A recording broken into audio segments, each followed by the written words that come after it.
Hello నమస్తే welcome to YoYo cine talkies. కొన్ని నెలలుగా ఐశ్వర్య రాయ్, అభిషేక్ బచ్చన్ విడాకుల గురించి ఏదో ఒక అప్డేట్ వస్తూనే ఉంది. కొన్నాళ్ళుగా వీరు కలిసి కాకుండా విడివిడిగా కనిపిస్తుండడం, అనంత్ అంబానీ వివాహ వేడుకలకు కూడా విడివిడిగా హాజరు కావడం, తదనంతర పరిణామాలన్నీ వీరి విడాకులు ఖాయమని తేల్చాయి. అందుకు కారణం ఏమిటనేది ఇటీవలే బయటకు వచ్చింది.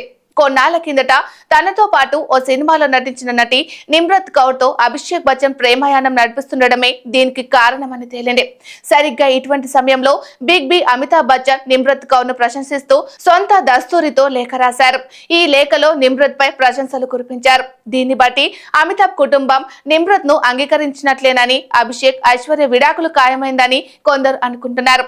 అమితాబ్ రాసిన లేఖలో ఏముందంటే, దస్వి సినిమాలో నిమ్రత్ నటన అద్భుతంగా ఉందని, పలికించిన హావాభావాలు, కనపరిచిన నటన ఇలా అన్ని చాలా బాగున్నాయని ప్రశంసించారు.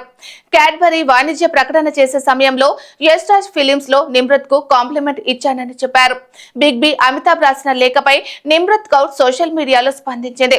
ముంబైలో 18 సంవత్సరాల క్రిందట సెట్ లో తొలిసారిగా అడుగు పెట్టానని, అమితాబ్ బచ్చన్ గారికి ఓ రోజు తన పేరు తెలుస్తుందని, ఆయన్ని కలవాలని చాలా కోరుకున్నానని, వాణిజ్య ప్రకటనలో నటించిన తర్వాత బిగ్ బి తన నటనపై ప్రశంసలు కురిపించారని చెప్పింది.